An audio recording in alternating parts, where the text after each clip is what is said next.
Going live.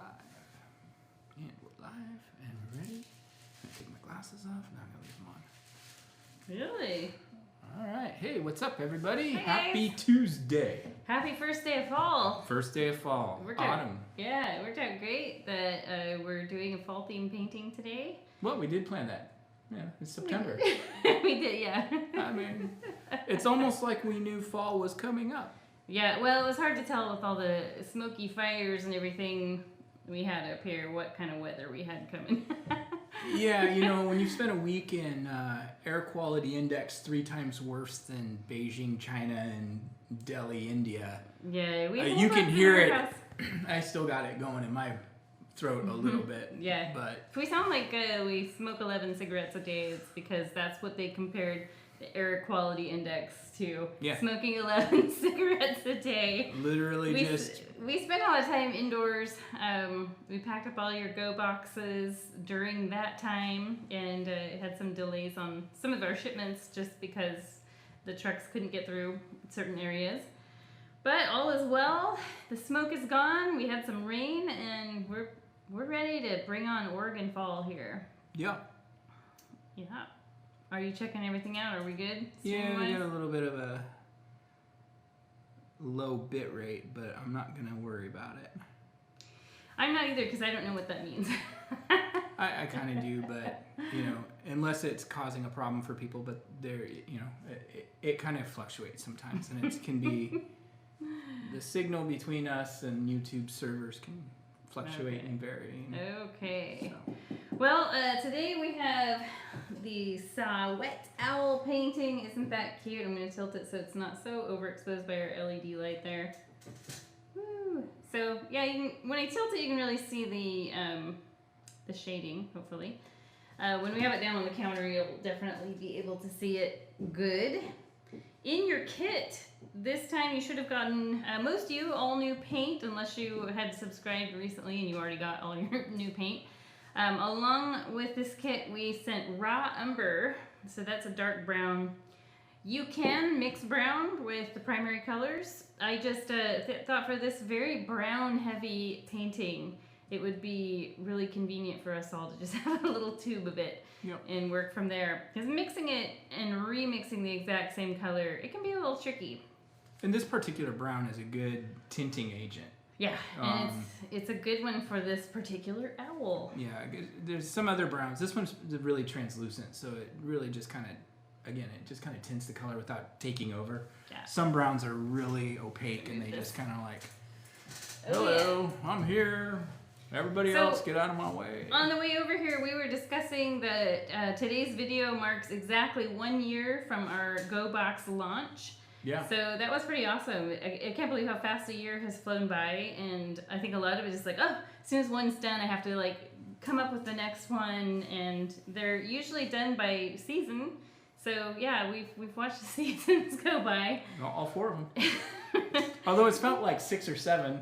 Yeah. I don't know, but if you remember our very first live stream, we clicked live, go live, and our computer couldn't handle it. Oh, we had some issues, some big time issues, those first videos. And we're getting, you know, I expect at some point we're going to look back at this one and go, oh, that first year.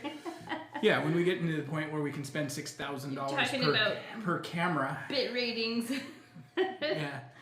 So anyway, in your kit, you got your primary colors. Paul, why don't you go ahead and take us off the screen or zoom us down here? Let's go back and we'll pop back. There we are. We're back. So we didn't go far. No, so we just kind of like ran off into the corner. You won't need much black. Black is a very little small bit. We're not using much black. That's interesting use of the English language, but okay.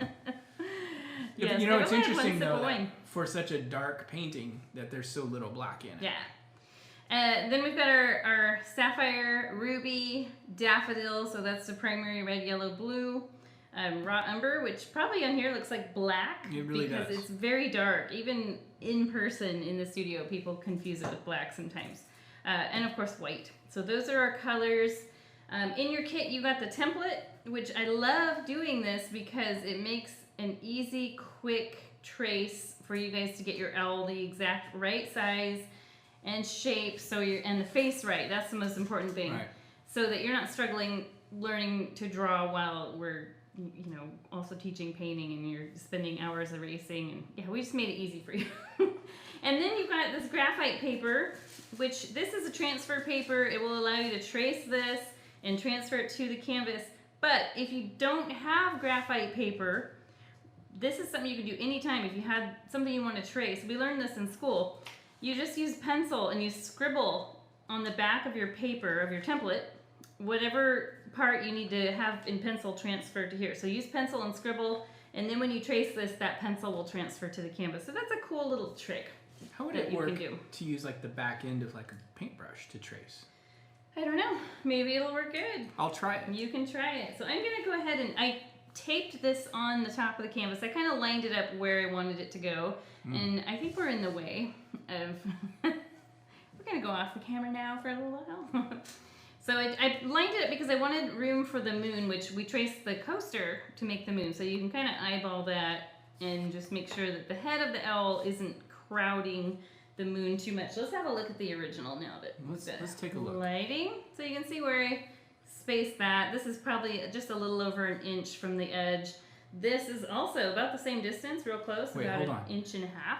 Just the way you've got it lined up. It lines up with the coaster. It lines up with the coaster. I meant to almost do that. Perfectly. And so yeah, you can kind of use those as guidelines. You can see this is pretty close to the moon, but I added this fuzzy glow around the moon, so the moon ends up getting a little bit bigger. So let's set this cutie aside, and you know what, I want to actually set it where I can see it, but I don't want to knock our wine growler over, so I'm going to hand that to you, and I'm going to try like I'm not going to knock it over. I'm going to try not to jostle the light too much. Okay. All right. You know, we should just bring an easel down here and set it up. There is one somewhere. It's right there. No, that's not it. Okay. Well, I'll just set it aside here. Yeah. Let's pick up, so go ahead and tape your owl where you want it to go. Sounds good. And you get to do yours in a minute because I didn't bring a second template. Mm-hmm. Thought about that right when we got here. Your graphite paper has a shiny side and a matte side. We're going to put the shiny side down. I'm just going to place it under the owl. I try not to drag it onto the canvas too much, although everything gets covered with paint. I had an issue when I did a watercolor India ink painting, and because there were with watercolors, lots of the paper ends up being white. And yeah, I ended up with an issue with lots of rubbing that I didn't want on there. Before we get started, let's toast to 1 year. 1 year. Oh, that's the paint water. 1 year and many years to come. Cheers. Cheers. And sip. And being able to click go live and it actually going live. Yes. Okay, so I had mentioned in the instructions that for tracing, to remember where you've drawn, a Sharpie or a colored pencil works good. I don't know if this Sharpie is going to, I'm going to test it and see if it will actually make a mark. It does, but not quite as But you don't need much direct. Of a mark, right? No, you don't. I'm going to use a pencil. One thing, when I use a pencil, I almost always do, because I like sharp outlines, I just kind of go clockwise. So I think of it like a clock face. So I'm always going around this way. So I'll start with the outside, and then I'm going to go to this, and I'll do the face, and then I'll do this last little part. Excellent. I say that now, but I'm probably going to... I'm watching. Completely go off. I'm totally keeping an eye on you. Oh, you went outside the line. That's all right. It's okay because every line we draw on here gets covered up. So it's fair to say that this is just a real loose guide. And don't press too hard because you can actually puncture the canvas. Oh, and be careful about dragging your hand too. Well, it's okay on the canvas because everything's going to get covered with paint. Oh, okay. I thought it kind of interfered with the paint a little bit. Get this little spot. So these little owls, I have painted several of them because they have the cutest faces. And they're really tiny. They're about the size of a, I guess I'll go in my clock order, I'll do this. They're about the size of an American red robin. So that's real pretty small. Yeah, and they make a noise. In fact, we were listening to it right before we started on our live stream. You can actually find samples of their little calls online. And the sound, it sounds like a knife being sharpened against a, what was that called? No, a saw. A saw being sharpened against a, I can't remember what the word was. Some kind of whistle. And I don't really know. Cute. A calliope whistle? I think I've only got this left to do. Maybe you should just pull up the audio so we can hear it. I tried to. The audio file is not really working that good. I'd make us wait forever. So now I'm going to check, make sure I got everything I need. Yes, I do. And you can see, even with the pencil, it didn't trace super dark. So I think a colored pencil, if you want to use the color trick, is the way to go. Or a fine point Sharpie would probably work too. I'm going to hand that over to you. Paul's going to trace his while I continue on teaching. If when you're done tracing it, if you need to like touch anything up with pencil, you can definitely do that. But all you really need to do is see the basic face, shape, and all of that. Okay, I'm going to have to borrow that pencil real quick. Sorry. I'm not going to use the pencil. I'm going to try to use the back of the brush and see what happens. Okay. Experimentation never hurts. That wrecked you last time, being different. No, it didn't. With your, yes, it did. Because you color washed your yeah, that's ornaments. Okay, so I'm going to trace this. I can call him out. We've been married for, I don't even know how many years. A lot. How can you forget? It'll be 24 years next month. Oh, yeah, that's right. It is next month. Okay, cool. Let's go ahead and draw the pumpkin. So this little owl is taking a rest in the pumpkin patch, and this was really fun to paint. This took a lot of layering because orange is super transparent. But let's figure out where we want this pumpkin to go. And I just kind of have it, if I were to measure, it's probably about 4 to 4.5 inches from the tip of the tail up. And that's a good number to go with. But you could make it a bigger pumpkin or smaller, whatever you're thinking. But I just round down and off the canvas. And then one thing you do is you can hover your pencil over like you're drawing the full pumpkin, and then when you get over here, just do the same thing. And we know perfectly round pumpkins are impossible to find if you ever try to find one that stands up straight. So it doesn't have to be perfectly round. It will be more real that way. All right, grab my instructions. So you guys all have these, which give all the steps, but following along with me, you'll get additional information because I can talk a lot more than we can fit text on here. So what I want to have us do first and foremost is we're going to color the eyes in, not the black pupil, just the iris, the color part, and the pumpkin just in the daffodil yellow. Oh wait, I missed something. Oh, I'll just freehand. Yeah, so that's what we did. We freehanded the pumpkin. I was talking about that while you were tracing and being all clever. Well, there you go. I need the pencil now. Okay. So I'm going to probably use my medium brush, or maybe the small. You might feel more comfortable using the small brush. But keep in mind that even if I go outside the lines here, it's all going to be covered over with other colors. So I'm not going to worry too much. Just get a basic fill in here, and your graphite will smear just a bit here and there. I always say that's accidental shading, which is kind of cool. Doing the hard work for us. Just plain yellow? Just plain daffodil yellow. There we go. So I will say that from my experiment, it worked. But because the back end of the brush is a little bit on the blunt side and does not have graphite to help it track, it didn't flow, so it tended to grab and I could see jump that around. on your sketch a little bit. That's okay. Yeah, I mean, it's close enough. I'm confident in my ability to bring it You're back. very confident in your ability. Always. Okay, so we're going to take our biggest brush now, and we're going to just paint the pumpkin with a base coat of yellow. And as most of you know who followed me for a while, I do like to get the brush damp first. And I kind of push the bristles against the bottom of the cup, not splaying them out, but pushing them to the side so that it just bends the brush just a bit and dry it off. I do that because I feel like the brush bristles can be a little stiff in the beginning just due to dried paint residue that you can't get every single speck out.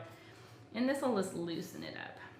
Loosen up. Loosen up. And I like to go right along the owl first, just to kind of border it off. This was a really fun one to design. I actually did it while we had a class going on in Saw-Whet studio, and sat there while Annalise was teaching the class and thought fall thoughts. Well, you and I both designed our September paintings on that day. Yes, we did. We did. Paul's is coming up next week. We are airing it on. Also on Tuesday. Yeah, it is Tuesday, isn't it? Yep. We thought about doing Wednesday this week, but that happens to be our son's 20th birthday. Yes, our son is turning 20 on Wednesday, and so we thought filming a video on his birthday, he probably wouldn't be super thrilled. No, that wouldn't be very nice to him. So we picked Tuesday. And then for your October boxes, I brought a teaser. Oh, you know what? I left mine at the studio. I know you did. I brought my painting for October to show you guys, which I'll do in just a few minutes. That one, I have to admit, I painted, I don't know, how many different paintings did I paint before I was satisfied? Quite a few. I was getting really frustrated. I don't usually get fall artist block, but I had it big time. Fall is like the time I'm the most inspired. You really did. So, yeah, that was unusual. I can tell you why. It's because I wanted something that was going to look fun and sort of spooky, but it's really easy to end up having it look like cartoony, cheesy crap. And so wow. I know I was getting so upset. Keep your language under control, sister. So let me find it. Let's see, it's by you. Oh, we can show our kids one too. That was fun. So here's that next month. Isn't that fun? It took me, underneath this are like 3 different paintings. Yeah. And I just kept painting the canvas black because I knew I wanted a black background and going over and over and over. So we get to learn that one next month. It is called Hallows Eve. All right. Perfect. So this next color we mix is for the moon, and you can see on your instructions it's kind of a peachy color. It's a base we start with, and then here I'll show the original. And then we layer white on top later just to brighten it up. So it looks like a harvest moon. Yeah, it's kind of got that harvesty moon. Exactly. I've already got yellow on my brush, so I don't need to wash it. But I'm going to take the tiniest little bit of red. Look how it goes such a long way. We don't really use yellow again. And we use a lot of pumpkin orange, so feel free to use most of your yellow if needed. I'm going to put a swatch down here and mix some white into it until I get that lighter color. That's probably about right. You don't even have to over mix it. In fact, if you kind of splotchy mix it, when you paint the moon color on, it's kind of nice to have the different tones. Like that's what I've got going on right now.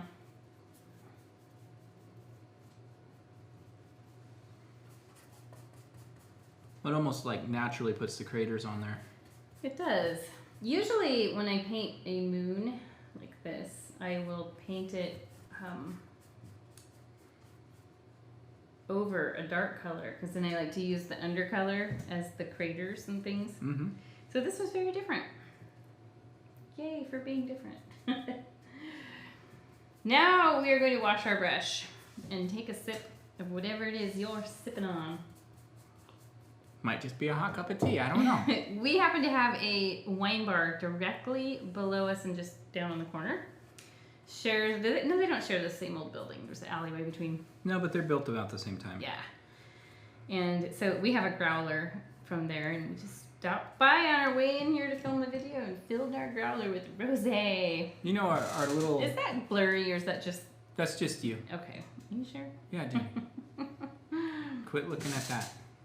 We went through this last time. All right, this paranoid. Okay, so we're gonna make a deep violet now by mixing the ruby and sapphire, that's your red and blue. It makes a really pretty grapey violet. You wanna err on the side of being it more blue than red. We definitely want like a bluish purple. We all of a sudden have a bunch of new watchers. I hope they weren't people going, oh, they always talk for the first 15 minutes. We do. We've been talking about that. It's like we need to just like make our opening sequence a little shorter. Paul's a talker. So here's your color. Really dark. Almost I black. feel like that was totally unnecessary. One thing you can do here, this is a YouTube trick. It doesn't talk about this in the instructions because they tend to get a little too wordy and we run out of room. You can create a subtle brightness in the sky because technically the moon is going to cast this light out and it's going to gradually get darker as you get away from the moon. What I do for that is I'm going to mix, use the corner of my brush and pick up a little white and I'll mix it in some of this purple I made. I feel like I went a little overboard and made it almost too blue. So it's kind of a lavender, but not quite. It's a little darker than lavender. And you can go around your moon with that color, so it's just a little lighter.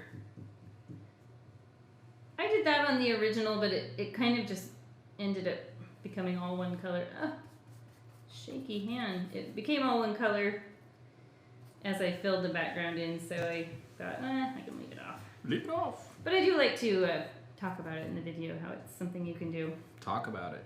And let's talk about it. Hey now, that's not our catchphrase. Okay, so here I made a little accidental indent in my moon, which was a nice round shape because I traced the coaster. But we go in and we add that soft haze around the edges of the moon, so it's not going to be a problem. So I'm going to just go back to my dark purple paint now. I feel like this is a lot darker than the original. I don't know.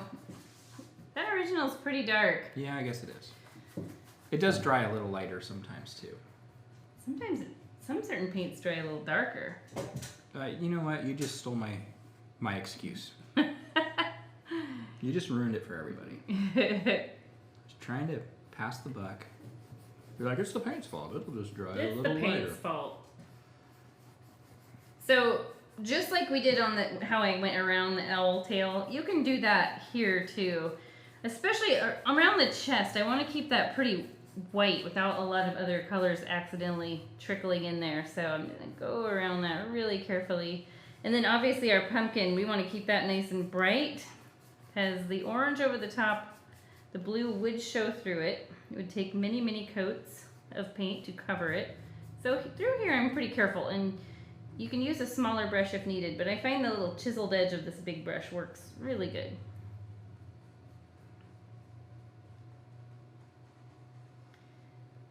So what I read about these Saw-Whet owls too, they're burrowing owls and they're usually found at eye level. And they have to hide from the bigger owls. Tasty morsel. Yeah. Isn't that weird? They eat their own kind. I never knew that. What's with that, owls? Who could eat such a cutie? A bigger owl. The bigger, hungrier owl. And it's kind of the way the wild kingdom works. It is the food chain. So these are found in, what did it say? Coniferous forests? Is that a word? Yeah. Yeah, that's where they're found. Those are evergreen forests. Conifers. Yeah. Like what we have here mostly. In the Pacific Northwest. Listen to you being all encyclopedia. Who knew? Who knew it? My know-it-allness would come I don't know in how so you much know all handy. these random facts, but whenever we would play trivia at the local watering hole that had trivia back before COVID, you would always win it for us. Not always. Well, you were definitely. I had a hand in it sometimes. You and Leanne were the ones who remember the random facts that like nobody else ever remembers. So after you go to bed at night, I pop a Red Bull and then I grab an encyclopedia and I just go to town. Knew it. So I turned my canvas upside down. I need to quit laughing here because it's making me mess up. I turned it upside down just to get a better angle for filling in. You definitely can do that. You're not locked into holding it in one specific location. In fact, I taught a class up at Skamania Lodge over the weekend, 2 classes, Saturday and Sunday. And there's one that has a lot of deciduous trees on it, and I suggested to the students that rather than freaking themselves out by thinking, let's paint trees, I said, let's turn our canvases upside down and paint lightning bolts. And we did it, and it helped a lot of people to sort of calm down about painting trees, which make people really nervous. They really do. Yeah, they do. So right along here later on, where we actually flick the little white face feathers out into the background, and it looks so cute and fluffy against this dark background. You may or may not end up wanting to change your water. It'll just kind of depend on how it's bleeding into your additional colors as we go along. Paul's very anti-water change. Well, I heard you sighing. Yeah. I had a long day and I'm kind of tired, so the sighing is like replacing a little bit of yawning. We did have a long couple days. I'm sighing now too. I'll just go ahead and say it. We had to have our 14-year-old pupster put to sleep yesterday because she had a stroke in the morning. So you guys might remember her from earlier on in the videos when she would walk in and bump all of our lights and camera around. Yeah, yes, we mentioned her a lot. Yeah, it was a really, really tough day yesterday. Emotional couple days, and there was a period of time that I wondered if I'd be able to do tonight, but somehow I've been able to just start feeling like, she's happier. Who knows? Maybe she's here hanging out with us now tonight. Maybe. All right, I'm going to wash my brush off. And we are going to... What are we going to do next? Just looking at the instructions. Oh, we get the brown on the owl right off the bat. So clean your brush pretty good, because we're going to go straight to brown. And see how I'm just kind of tapping my brush? I'm not pushing. I'm pushing my bristles to the side. I'm not like spraying them out. But that helps knock off any excess paint pigment.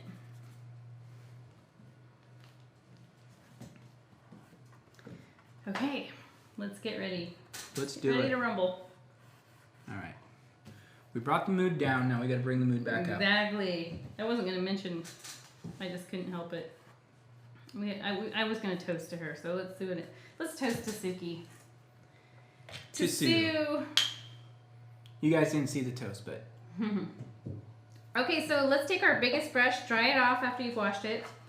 We're going to use a lot of this chiseled edge. I'm going to be doing some long, feathery like brush strokes this way. So I'm using that thin edge and going down the body of the owl.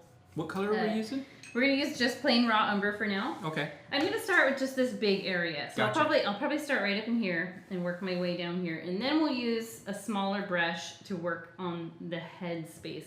This part up here needs to dry just a bit. So let's go ahead and start right up in here. You can leave some white space between your brush strokes. You'll see right away that the raw umber is a transparent color. Mm-hmm. And that's okay because we're going to be doing a lot of layering, but having it be this way is kind of cool because you can see the brush strokes as we're mimicking feathers.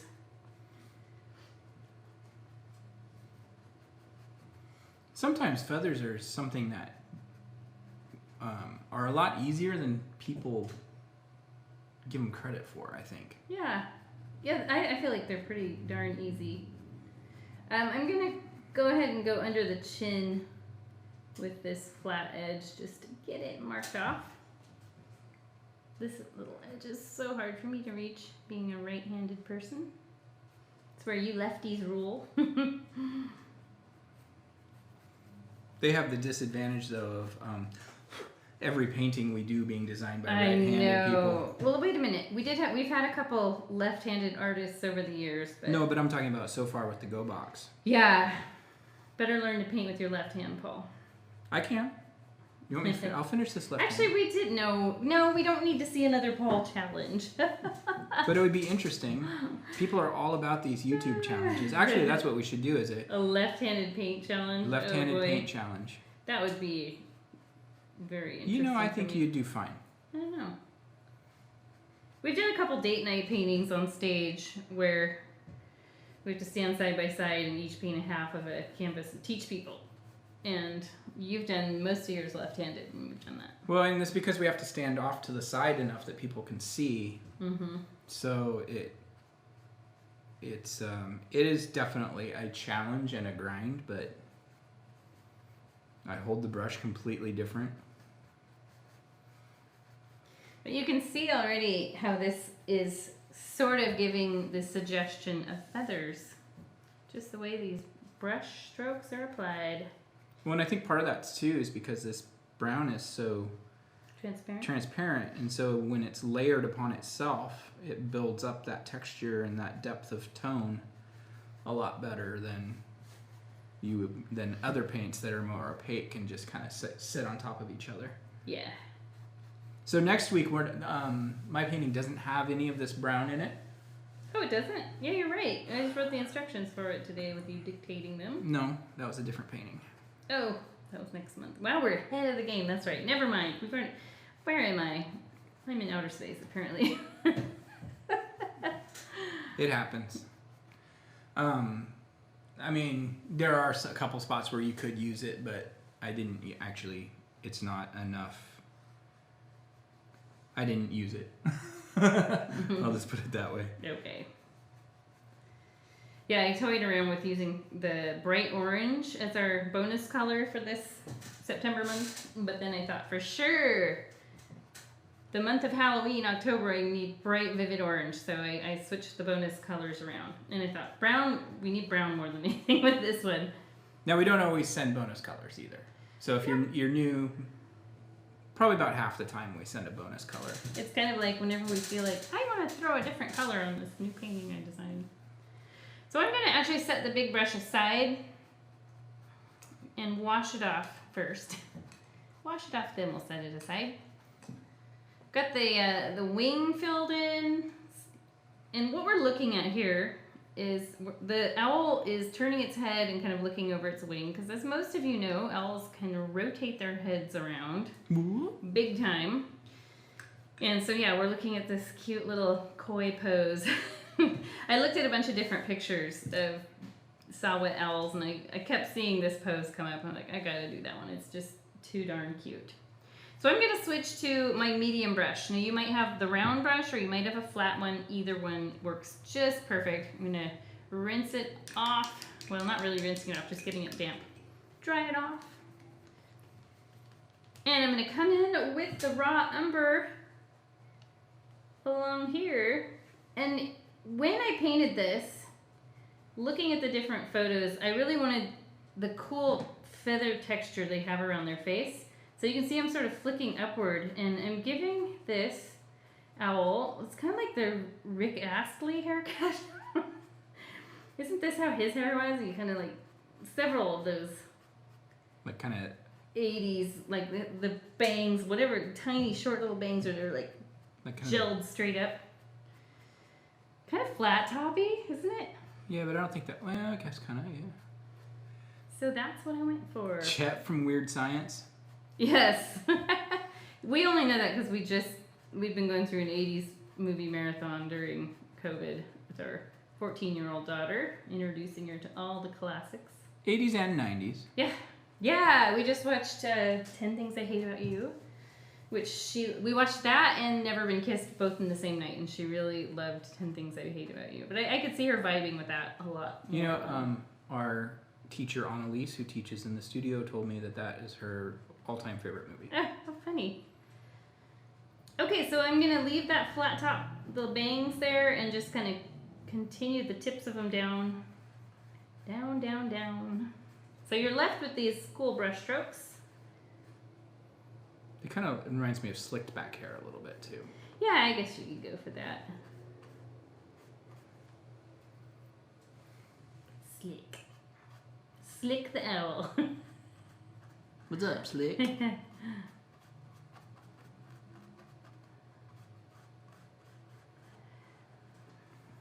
There.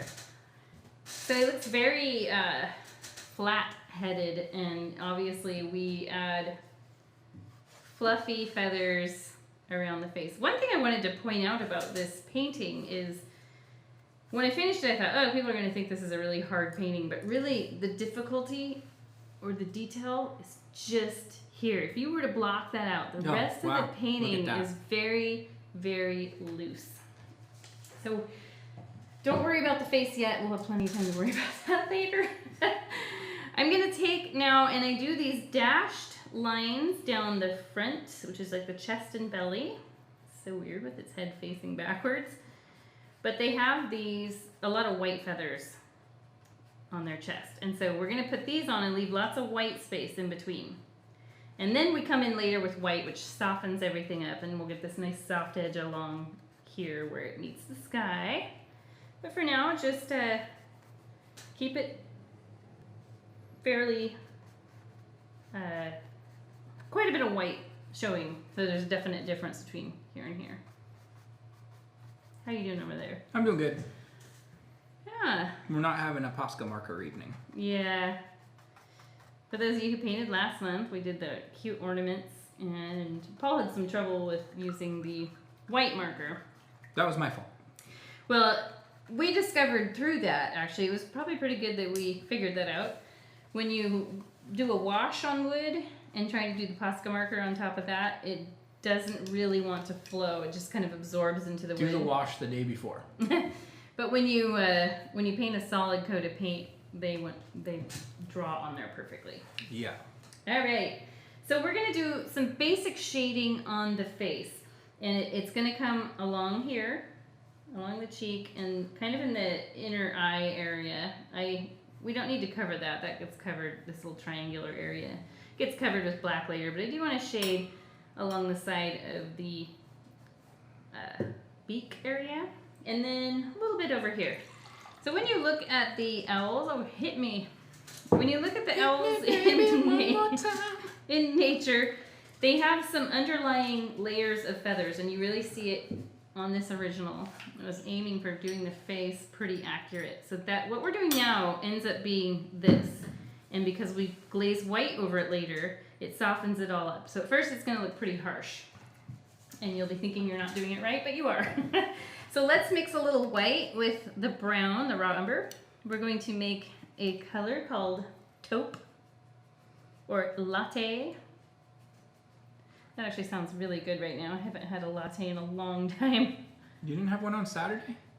No, I did not. I drove all the way up to Skamania with no latte in hand. And you had both of our kids with you.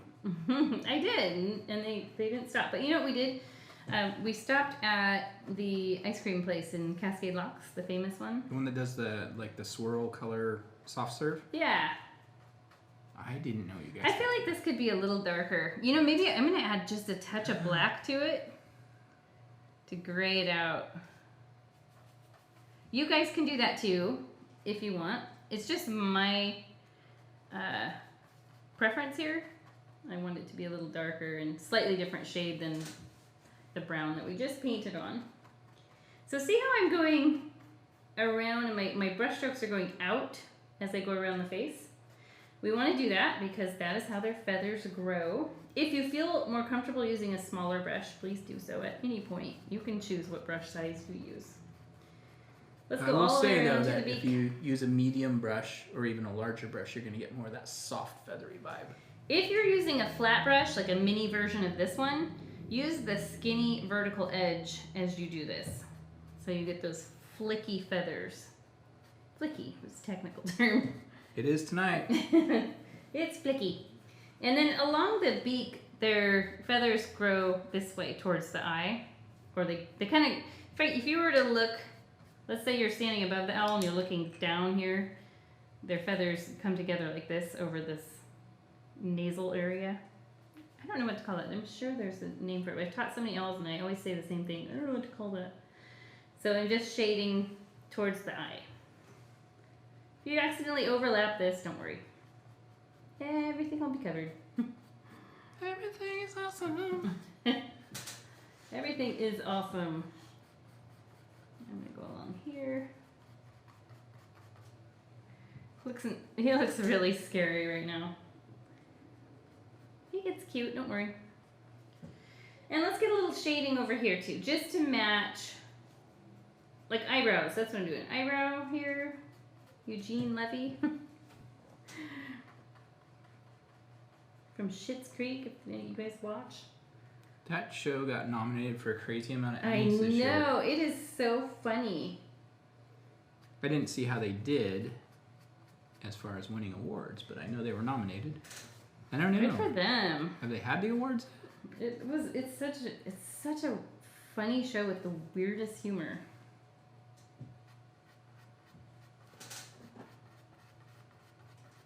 Okie doke. We're gonna get some orange on our pumpkin. While the face dries, our scary looking face. So if yours looks nice and scary, like mine, you are doing it right. We are on the right path because remember, the white we put on here later is gonna soften all that up. I feel like I need a little bit more brown. Okay. So let's focus on the pumpkin. We are going to mix Ruby, which is your red, and the Daffodil, your yellow. We just had to give them fancy names because we're like that. And let's make a pumpkin orange. You decide if you want a more yellow pumpkin or if you want a more red pumpkin. I will tell you the red really overrides everything, so start with a small amount of red and just gradually work it in. And I'm just gonna paint that on. I think in my original, it's really red. Except it's brighter orange over here, and that's because we actually paint brown through here. We glaze brown on it.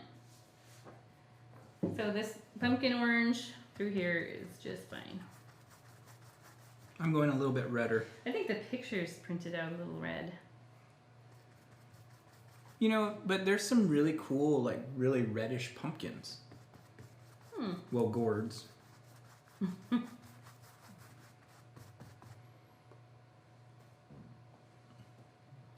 What are you looking for?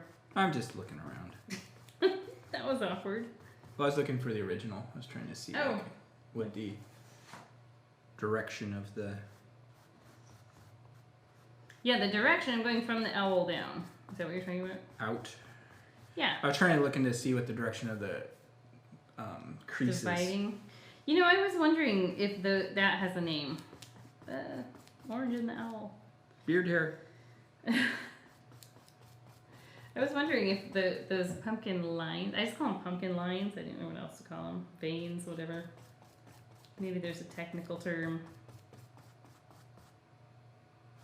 So if you accidentally get a little orange into your owl, don't worry about that too much. We're going to put white on the chest too, so that would be a good time to sort of correct that. I feel like you should be hitting that, excuse me, you should be hitting that edge hard enough that you're not seeing your transfer lines anymore. Is my personal opinion on that. Yeah. You don't want to see your graphite lines. I wonder how our old teacher Leland would feel about us using transfer paper on a painting. I mean, he's not against sketching. He's very much in tune with however the masters did it. I mean, is the way. There's something to be said for that. There is, but there's also something to be said for advancements like transfer paper. And Photoshop. And Photoshop. Let's see how this painting would look like if it was just a little less saturated. Oh no, Larry. Well, the owl and pumpkin are one right here. We need to mix more color and we need more yellow.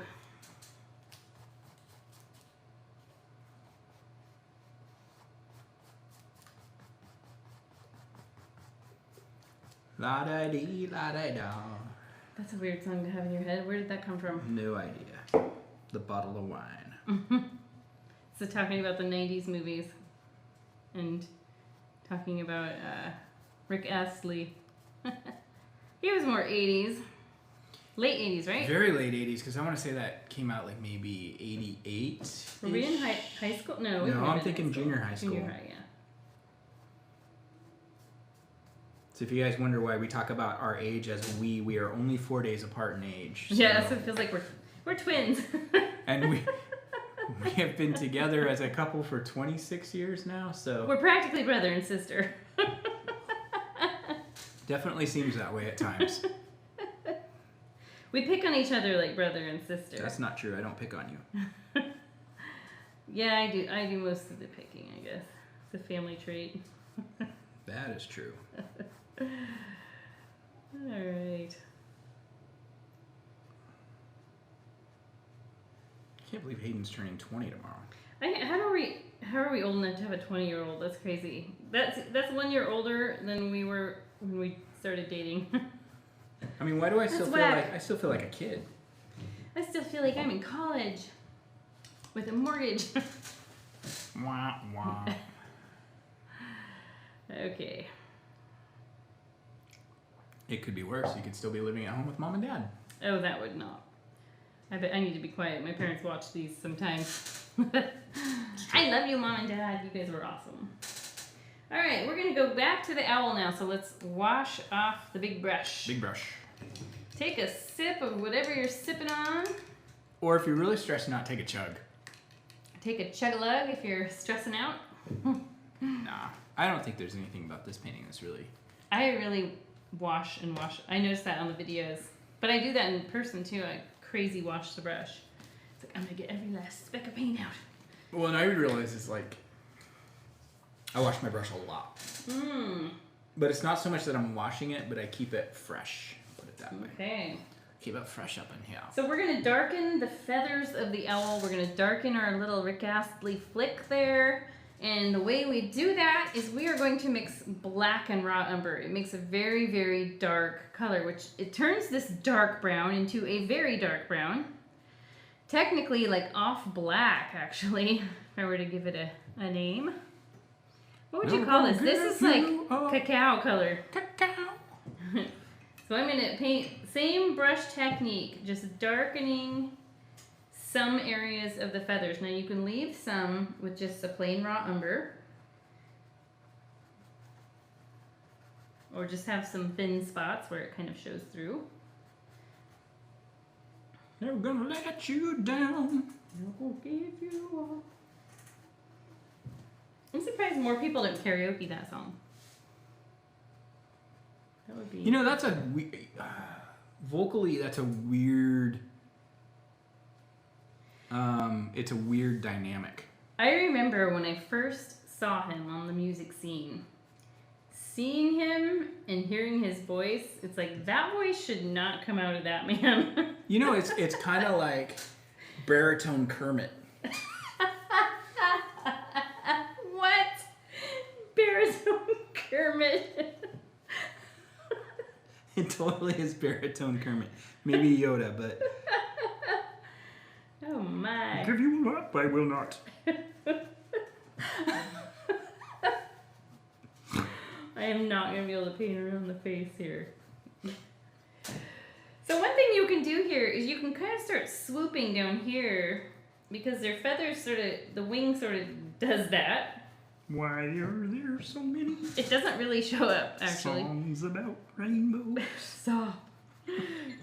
You should teach a whole, that should be your challenge when we reach 1,000 subscribers on YouTube. You should teach a whole class a frog painting.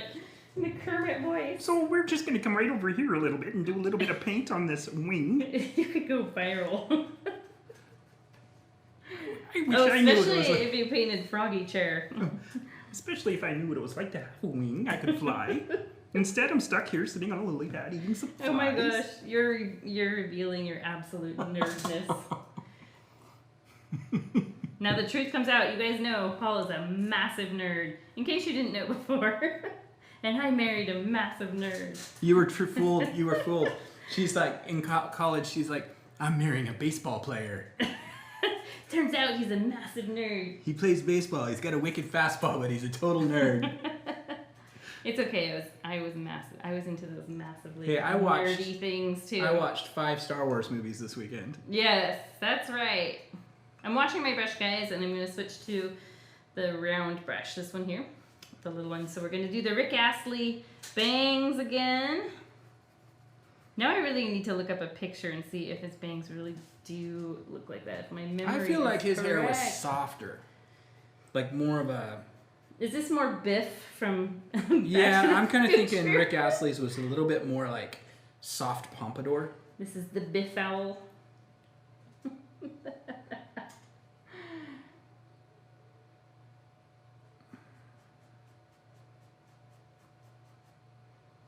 Yeah, I mean... Oh, he has nice hair. I think that's a more recent picture. That's him old. That's not... Okay, yeah, I am totally off.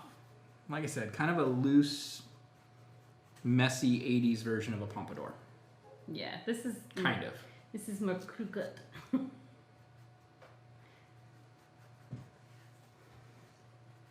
It's Biff. Actually, for those of you from Portland, it's Tom Peterson. I know there's a lot of you from Portland, and I know you all know who Tom Peterson is. I woke up with Tom Peterson's haircut. Yeah, you could get the haircut. That's right. I bought a TV, so I got one free. Do you remember that song? No. How do you remember that? You So watched a lot more TV than No, I it wasn't on TV. There was a Z100 Morning Zoo, like 20th anniversary tape. And I don't remember why I ended up with it. But it had, like, the Z100 Morning Zoo back in the 80s used to do a lot of that. It was really funny, actually.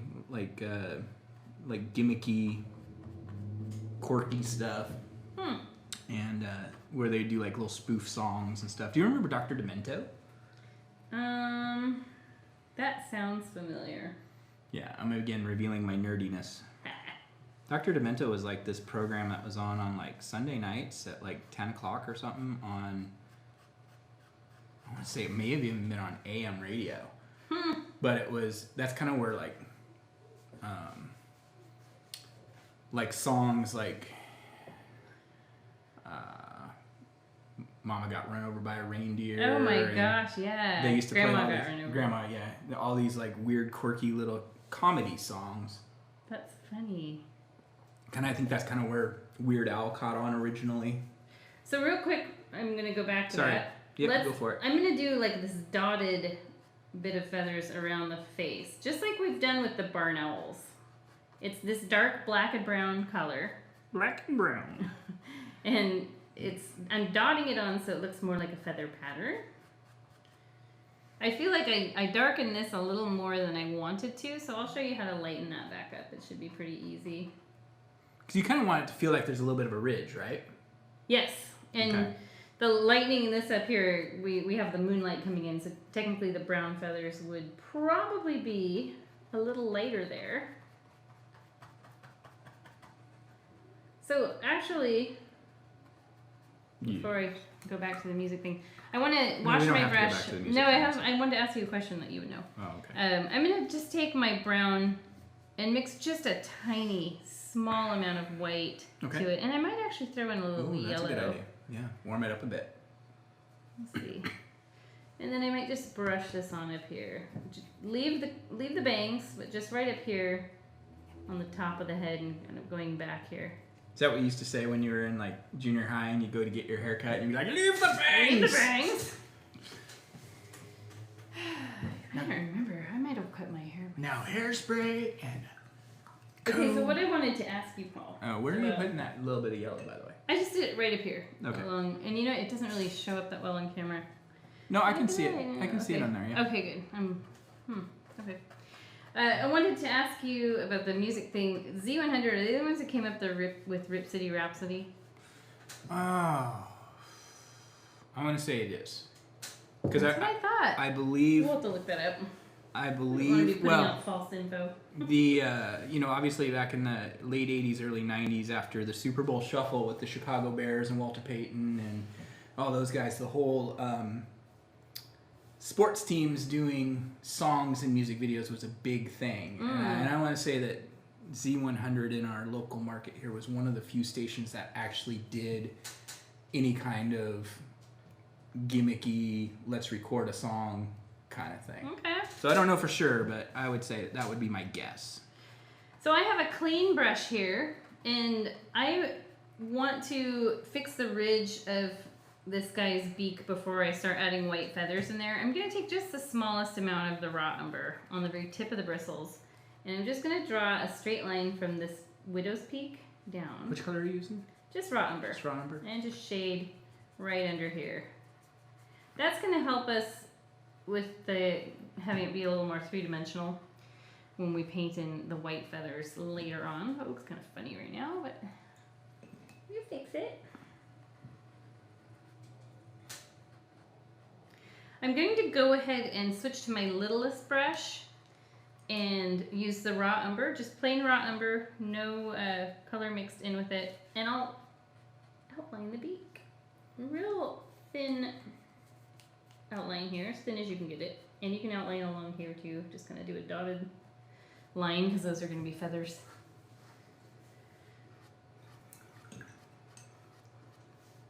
This step was maybe not 100% necessary because we do paint the beak in with black and gray in just a bit. But I don't want people to lose the beak as we start adding white feathers. So I'm going to take a little of this raw umber that I did up here with the small brush, and I'll shade on the right side of the beak here. You know what's kind of nice about teaching in the studio, the new studio versus at home? I feel like sometimes when we go off on our little bit of quirky, weirdy tangents. That our daughter's rolling her eyes in the other room. Well, I think she goes beyond a full eye roll. I think she goes on to a full-on facepalm. Facepalm and then texts her friends. Yeah. And so I think by not having her just outside of the room, that's good. I'm not quite as worried. Okay, so I'm going to take my clean biggest brush now and just plain raw umber, which we know already from using it is transparent, and we want to cast a shadow behind the owl. So let's have a look at the original. Oh, on the pumpkin. Gotcha. So our light bulb is here, and it's going to make a shadow fall behind the owl. And you can kind of see where I sort of rounded it here, and we'll do these dividing lines later, but for now we're just going to brush from the owl down using this brush stroke. Shading. So this is where I love the transparent brown. This is where I think this color really excels. Yeah. If it ends up looking too dark and too brown, you can just take and mix some of this in with your orange that you used to paint the pumpkin in with. Let's see what that looks like. I'll coat some orange over it. When I was painting this, I had a little trouble with it showing up, and I'm guessing that the orange was maybe a little too wet underneath, so it was just not working super great. But it's really showing up nice tonight. Enough that I might actually mix some with my orange rather than go full on straight brown. You okay there? I'm good. Taking out a little bit of anxiety. That's all I'm doing. Yeah. Yeah. No, that was not a sigh of anything other than, yeah, I'm liking the way this is going. It's because you had a template. You know, that does take a lot of the pressure off. Yeah. You are like the mountain painting king, the landscape painting king. That stuff is tough for me. I don't know about king, but well, crown prince maybe. Come on, I'm giving you a compliment. I know. But I mean, you got to think like everybody else is going to be thinking who's Crown prince maybe. Everybody else is thinking Bob Ross, you know. So, but in animals, there's a challenge for you, and I'm the opposite. Landscapes can be rough for me. Yeah. And I'm learning I'm learning a lot from taking your. It is. We are learning a lot from each other, isn't it? Interesting. We're always learning from each other. I still feel like. How do I teach you the dishes? See, that was uncalled for. That was uncalled for, because I do them. Do you? Yeah. All right, let's go back to the owl while this dries. Haven't seen you weed any yards. That's true. You got me there. Or build any boards. You got me there. Or work 2 jobs. Hey, I work 2 jobs. They're the same job. Okay, so we're going to take our medium brush and just plain white. Oof, yes. And we're going to add some nice soft feathers to the face finally. And you can see it in this, where this is, if you have this on hand, you'll see it because you can look closer. From here to here, big difference. And then when we get into here, much, much bigger difference. Let's take and dip this in the white. And we're going to go over our taupe. Looking out towards the edge of the face. Sometimes when we're here doing these paintings, I feel like Ed McMahon. Why is that? You know who Ed McMahon is? He was the co-chair with Johnny Carson. I feel like I'm just going, yes! I'm the guy with the jokes and laughs. No, he doesn't tell the jokes, because Johnny Carson told the jokes. Okay. I didn't watch that show very much. You know... Didn't he host some other show too, Ed McMahon? Was he the one who hosted, it was like that show where the kids, it's like Kids Talent? It's possible. What was that show? A bunch of like Kids Incorporated stars came from that show. Star Search. Yes, wasn't that him? I think it was. That's where Justin Timberlake and Britney Spears both were on that. Mm-hmm. And I think Christina Aguilera. So guys, I'm not overlapping into this edge yet. I'm just kind of softening this taupe. Going out towards the edge. It's okay if you overlap a bit here and there. You remember Justin Timberlake? He was wearing like a... He was like a little cowboy. He was a little cowboy. Yeah. I do remember and that. I think Leanne Rimes was on that too. I think you're right. You know, I used to watch that like every, whatever, Saturday night it was on, I think. We had this whole TV routine. It was like the one night that my parents would watch TV, and we'd watch that, and there were other shows like the Barbara Mandrell show. Hee Haw. Hee Haw, Solid Gold. All that fun stuff. I had older sisters, so we were much older sisters. I hope they're not watching right now, but I remember we used to have one of those big TVs that was like a piece of furniture. Oh, yes. You know, and it was black and white. I'm dating myself here, but I remember watching Buck Rogers and Battlestar Galactica, I want to say. Wow, we're old. And then I remember when we got our first color TV, it was like a 13-inch TV. And it's like, we had that forever. It was like, it's weird because you think like a 13-inch TV, because it was like, that was kind of a normal size TV. It was. Now we're like 72 inches. 100 inches. It's not big enough. So I'm not going to do this yet. I'll do that with the smaller brush in just a bit. Let's wash this brush off. We're going to work on the face.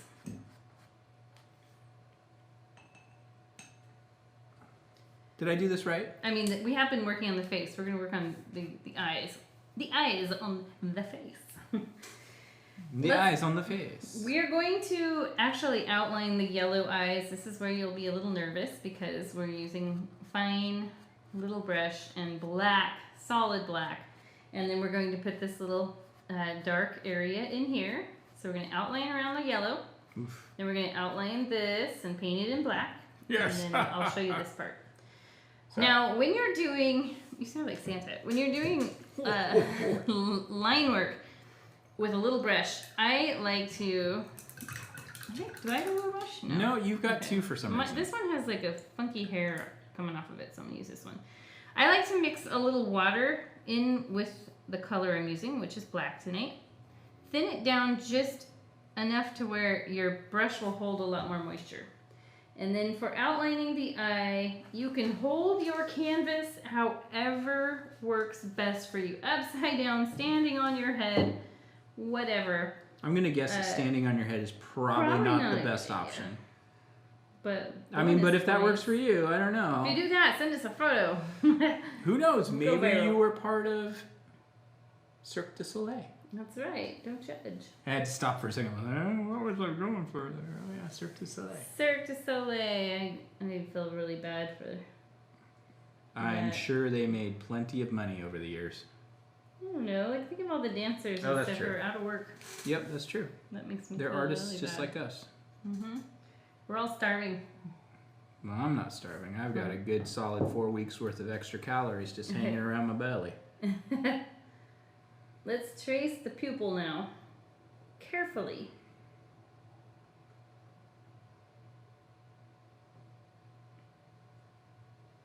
And we'll fill that in.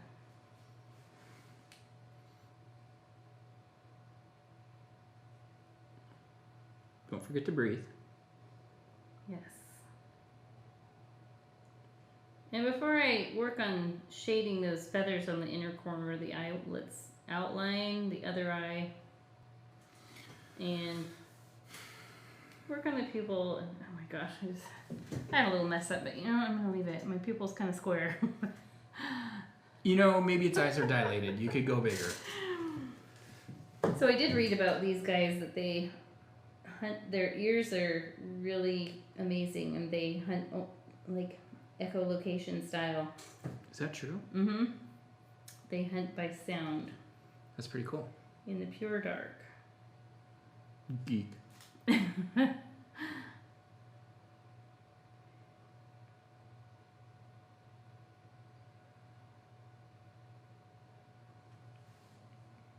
got it.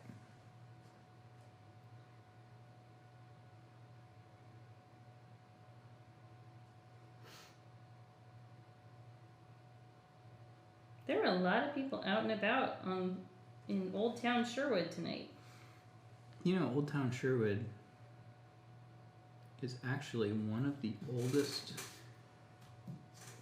places in Oregon that was, as far as settling. Huh. Some of those old buildings over there are like 1870s, Wow. which is pretty old for Oregon. I feel like my owl is a little cross-eyed. I'm going to just bring this out just a bit. I think the eyes were looking like they were too close to the... Wait, did you trace your beak too? I did in raw umber earlier. Oh, okay. You were too busy talking about Z100. Well, I wouldn't have been if you hadn't asked me. No, it was before I Oh, asked okay. I was talking about Tom Peterson. you, I think. Okay. So, if you are ready to move along, you can move along with me. If you're still tracing, hit your little space bar on your computer or whatever you're using. Pause the video, because I'm going to move on. I'm going to go ahead and, you know, I'll just go ahead and dot this over the pencil mark for the inner corner shading. We'll adjust the edges of that, but I'm going to fill the middle in with solid black right up to the eye.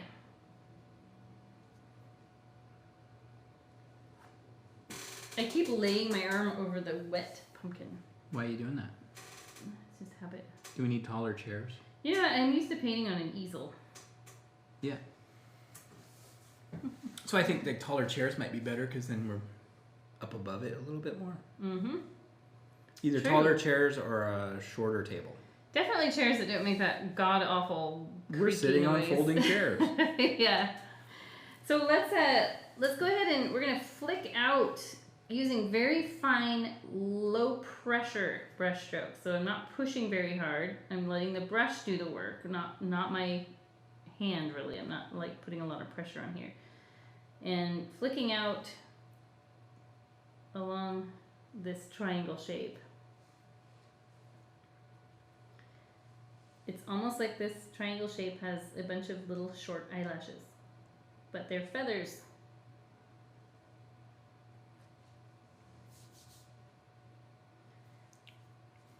And then our owl went goth. Totally goth. So then while we've got the black on our brush, I do divide the beak in half. So I'm tracing one side in solid black and filling it in. And then the other side will be a off black. So I'm just gonna mix a little white with it and make a charcoal gray. And they're really close. It's not a huge difference because we don't want it to look like there are two halves. We want it to look like there's light hitting one side of it. So it's lightened up the black a little. So yeah, they're very close. In fact, on camera it probably looks like they're both solid black, but they're not. No, somebody's getting rid of the glass bottles outside. And it's time to flip over our instructions if you're following along using those. We're going to draw the dividing lines on the pumpkin. The veins or ridges, whatever you want to call those. I'm going to grab my other painting. Will you grab that pumpkin one so I can point something out real quick? I don't have a real pumpkin to show, so I'm going to show that painting. I feel like we should have a owl Michael Jackson that says, Totally. So the pumpkin lines do not go straight down. And that is a natural tendency to people to paint them straight down like a jail. They're not a jail. They come out and they round with the pumpkin. In fact, when we draw this one next month, we're going to draw this part first. And then we add these lines. oh, almost like adding around. petals. Yes, Yeah, it that's is. a good idea. Yeah, it makes the perfect pumpkin shape. So on this one, we've already got the existing circle, but we want to still think of it like these are going to follow the curve, and then eventually over here, they're going to start going this way. So we can do it. And if you have trouble with it, you've got your orange. Blend in that wet brown paint that we're going to use, and you can paint right back over it. So let's use our medium brush. And raw umber, I think, is a little too light. Let's mix a tiny bit of black with it. Not a huge amount, though. Maybe add a drop of water to it. We're just like working on, like, trying to revive dried, dead paint on our palette. I'm going to first go along the edge here, just to kind of clean that up. And then this is probably about an inch away, and it's going to round down. I sort of naturally let my brush run out of paint because I don't want these to be perfect lines, just more suggestion of lines. Then this next one is going to round this way. See how I'm rounding them slightly different? Like this one's maybe, because they're going to start straightening out here. And now finally, I'm going to start going this way.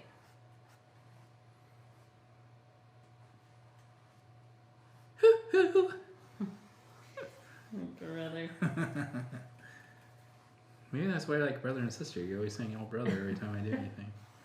I'll go along this edge too, just to kind of clean that up. And one cool thing you can do, you can wipe off your brush, wipe most of the paint off, and just sort of haze along these to blend them in a little more. I wiped too much off. So instead of straight, perfect little chiseled lines, you've got more of what looks like a shadow, it's kind of a crevice.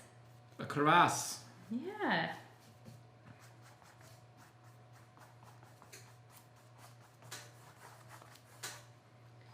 And really, if you wanted to spend a lot more time on this painting, you could highlight between each of these. We do that a little bit over here. Over here it's not so necessary because it's really in shadow.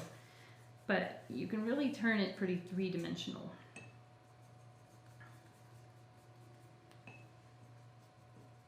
If you need more shadow under your owl, which I feel like I have just enough, but you can do that now with just another coat of the raw umber.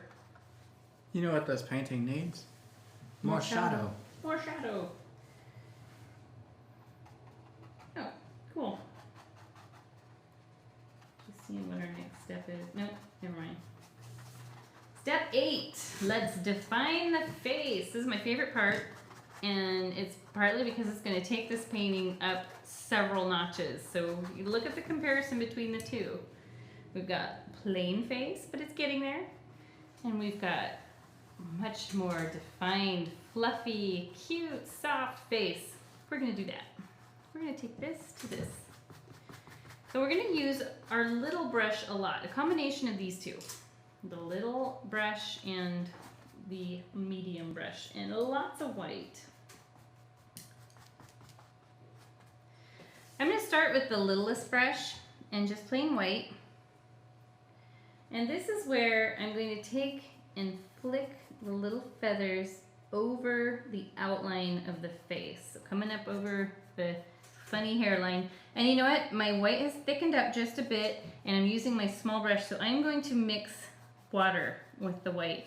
And because your water is lots of different colors, it's kind of brownish right now. But if you mix enough white with it, it's it's fairly light and it shouldn't cause an issue. But if you want to change your water, pause the vid and go change it. I'm feeling very positive. Positive about how this is going tonight. Alright, so I'm going to go and I'm going to help start eliminating this hard brown line along here. But we want to show a little because it's a definite shadow.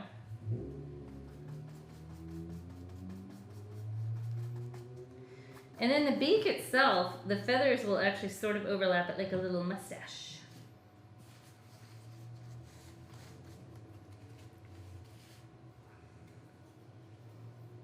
What are we doing? Fine feathers along Gotcha. the edges. Gotcha. White? Yep. Little brush, white. Fluff it out as much as you guys want. You could have kind of longer feathers through here if you like that look. I like that look. I think it's really cute that way when they look really soft.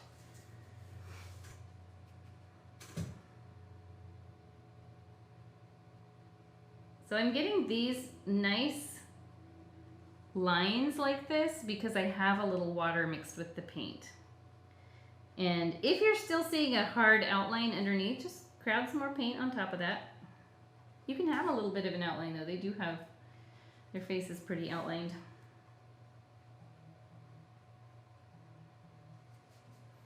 Somebody's texting you. What is going on?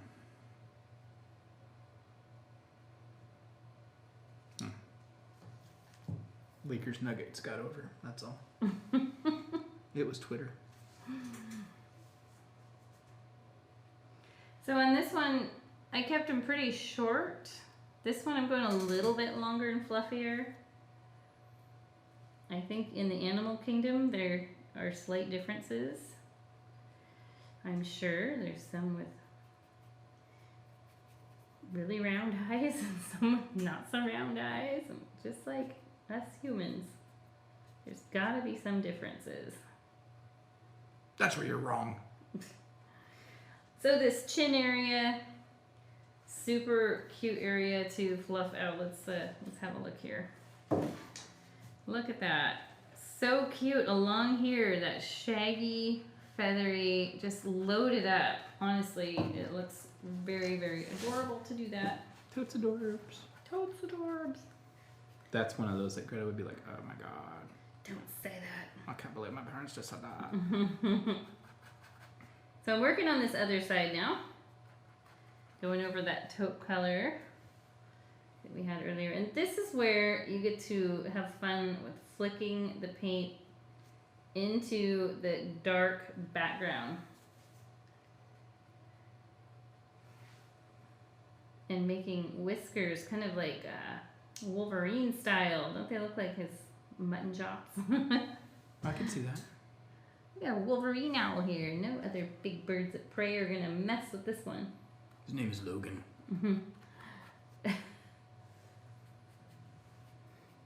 Nerd alert. Total.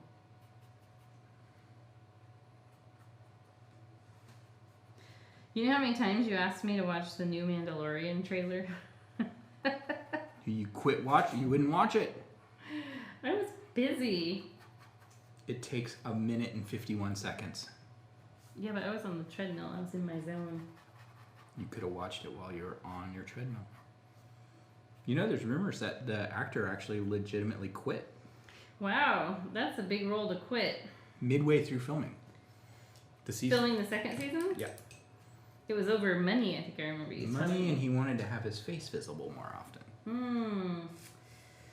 Wow. Well, that doesn't really go along with their storyline. They're like, It's we're, kind of we're nice. Disney, you're replaceable. Yeah, that would be tough because like, what if he doesn't ever end up scoring any other like big roles and Mandalorian is like his big thing?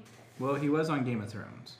Oh, that's right. Now, who did he play on Game of Thrones? I can't remember, but we haven't watched Game of Thrones, so Not all of it. we've watched like 3 episodes. We read all the books years ago, like in 2006. You said we, therefore you are a geek. I am. I'm admitting my geekiness. But you know what? I don't know. Game of Thrones is cool. What are you talking about? It's way cool.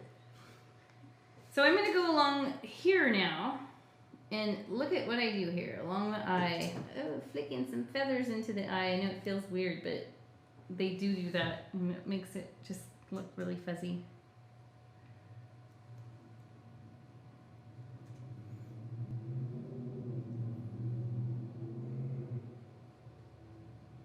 Yeah, I think with Game of Thrones, I was kind of scared to watch it because it's like, I know what happens. I know all these violent scenes. I know who dies. I know these beloved characters that you think are going to, like, be there through the whole story, die in the beginning. It's like... You just ruined it for George everybody. R.R. Martin, come on. I remember when I first read those books, I said to you, he's an author you can't trust. He's just gonna throw Well, you know what's it. interesting about how much you can't trust him? You can't trust him to finish a book. He hasn't even released the last book I yet. know. And so the writers of the TV series had to come up with their own last season to finish it. Maybe And he's you know ran what out he's of- going to do is he's going to do it completely different. Yeah. Maybe he's ran out of material. I think he has too much material.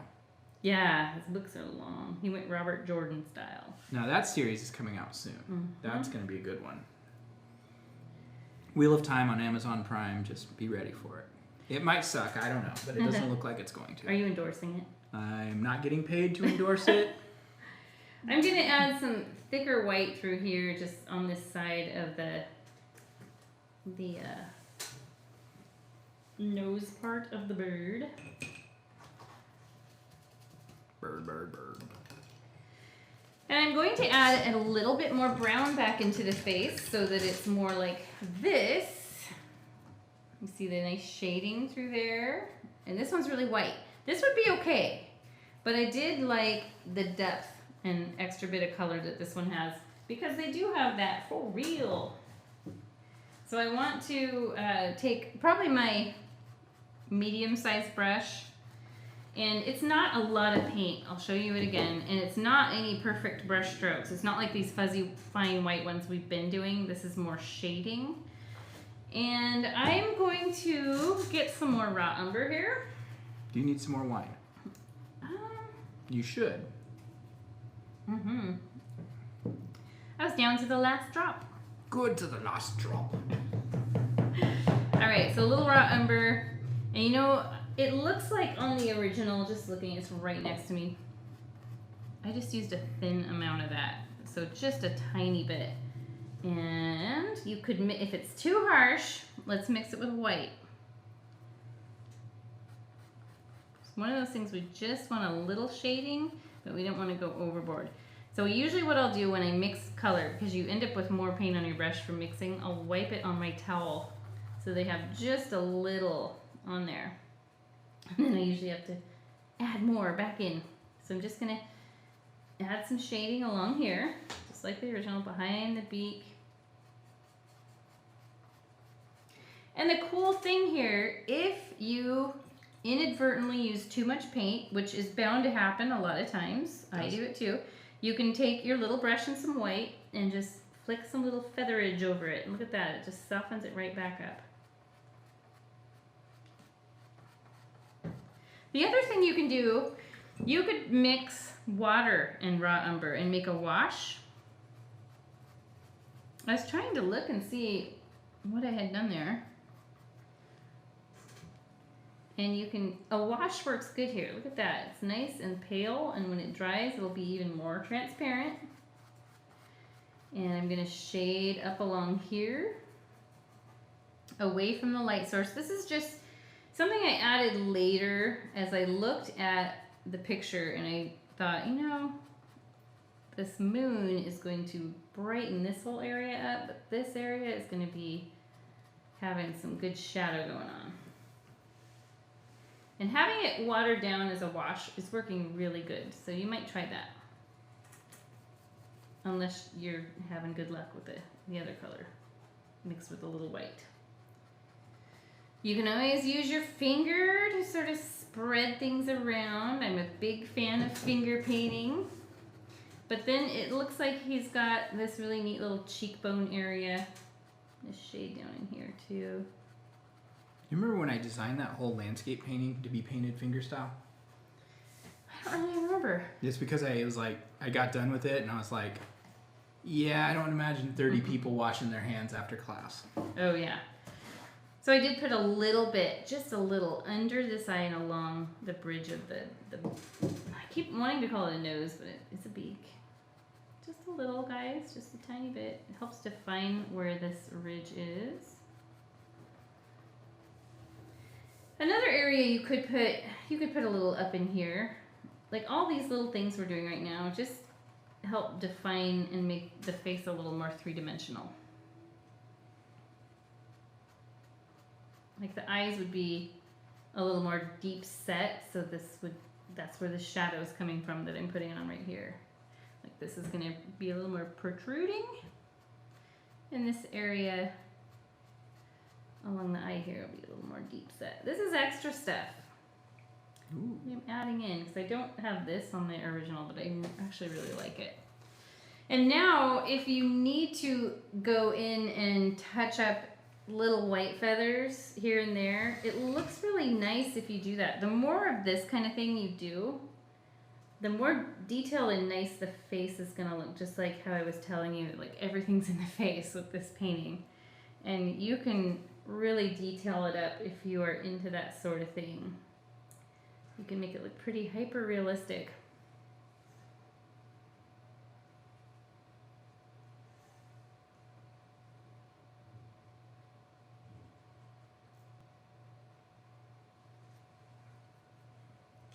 I think that's a good tip. You know, I know like we talk about detail and stuff, and like I know a lot of the paintings that I develop, I try to think of it as being, you know, 90% just filler. Filler? Well, it's 90%. It's like elements that are part of the painting, but they're like the background, trees, things like that that are not that important to be detailed. And then they'll, 10% of the canvas be detailed. Or 5% even. Oh, yeah. I kind of think of it like photography, like when you take a picture. Mm-hmm. There's only, and I don't mean with your cell phone, I'm talking about like with a telephoto lens. Yeah, where, there's only a certain part of it that's actually in focus. Mm-hmm. So you don't need to have everything detailed and in focus for the finished painting to have that wonderful look. In fact, sometimes it looks too detailed. Yes, so our photographer here is with the National Geographic, and he's focusing on the face. Yep. Did you film my glass? Okay. I did. You've got your painting tilted really crooked. Oh, sorry. That's okay. I mean, you can see what's going on. So yeah, I'm just sort of touching up some of these feathers never mind. around the face. What? Oh, I thought we were working on the body too.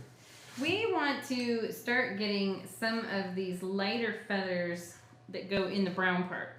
So this pattern along here, you can see it goes up over the pompadour and then down along under the chin and just kind of stops right in there, just sort of fades out. And it's just a pattern they have on their head, and it's really neat looking. I think it takes it from, looking kind of nice but needing something to being a little more detailed. And brush-wise, I think I probably use the medium brush, but this little one, if you're having good luck with it and you want to keep your brush strokes really fine and you have a really hard time with keeping your pressure light, I would say use the little brush. I usually do okay with this medium-sized one. I just focus on using the very tip of the bristles, and I use a really light touch. And it's just white. And think of this as they're little freckly sort of things.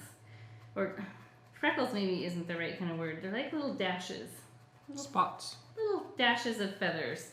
So already you can see I've left space between, so you see the brown. And if you need a little water mixed in with your white, that's perfectly fine. I do that all the time.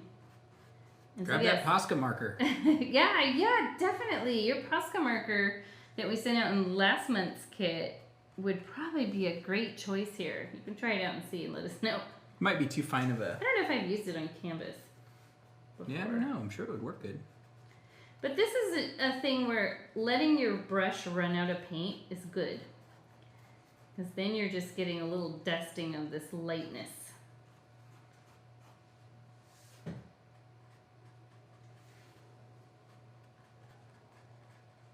Speckles. That's the word we were looking for. Speckles?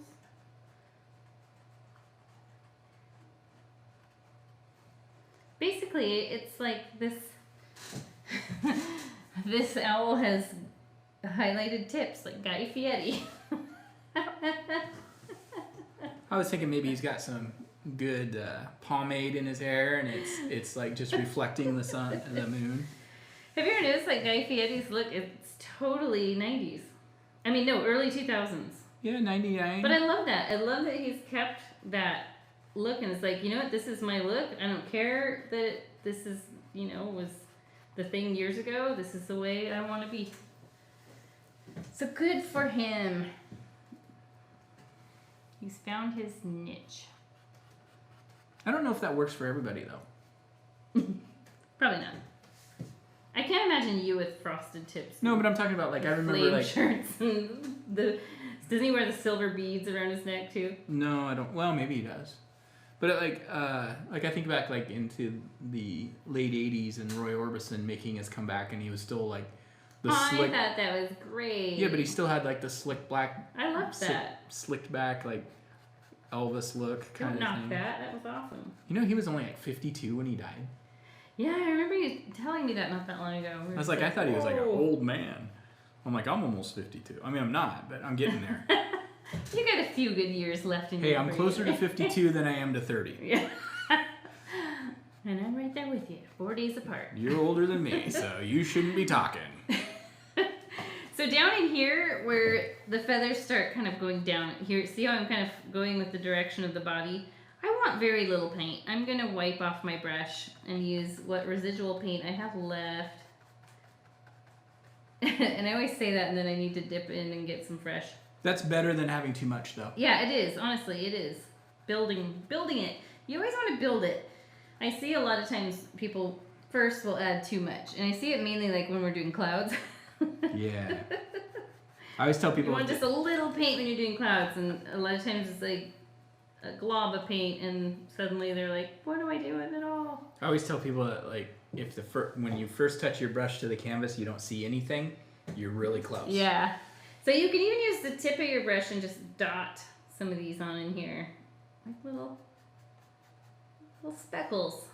Like Paul said, speckles. That's a good word for it.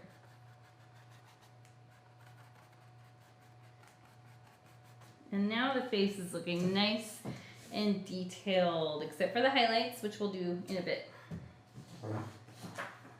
Get my instructions back out here.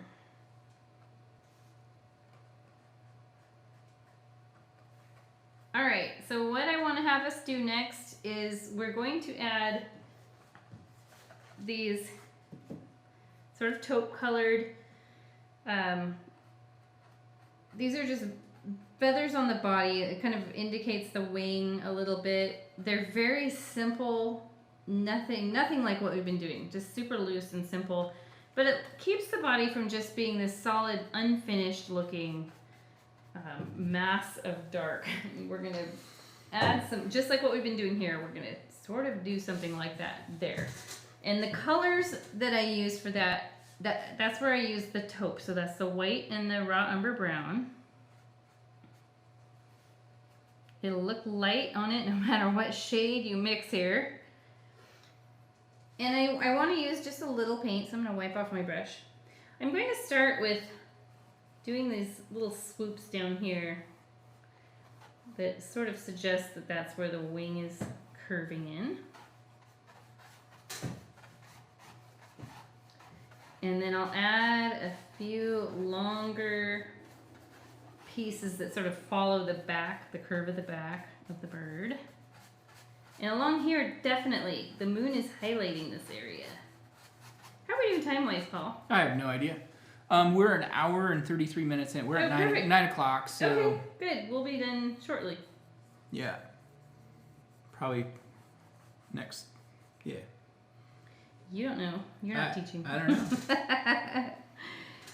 So yeah, just little bits of feathers through here, kind of like you see in the original picture. You can follow along with how that looks. The cool thing is if you've got too much and you don't like the way it looks, you know what to do. You've got your dark brown paint and your black, mix them together, cover it over. Bada boom, bada bing. Start over. There's no shame in starting over. Remember Halloween painting? I did it like 3 times. I started over. I think we need more brown. Yeah, you might. I don't know if I use it again. But what I need to do I need a little definitely, I think I skipped this step earlier. It's over there on the other side. Oh. I'm going to wash my medium brush, and we need to do something about this area. And it's super easy. We're just going to take white paint on our medium brush and brush it in here.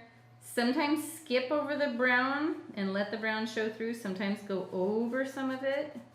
Especially if you have any graphite pencil lines showing, you'll want to go over those. Like I've got a few little bits down in here. Just make this area a little softer. And I'm hitting the white parts and occasionally going over some of the brown parts.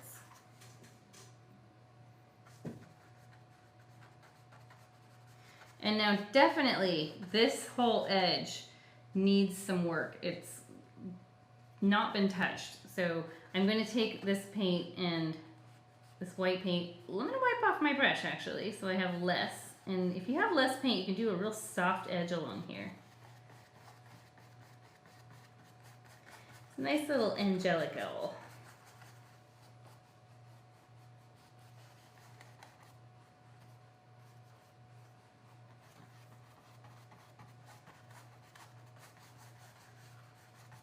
Guarding the pumpkin patch.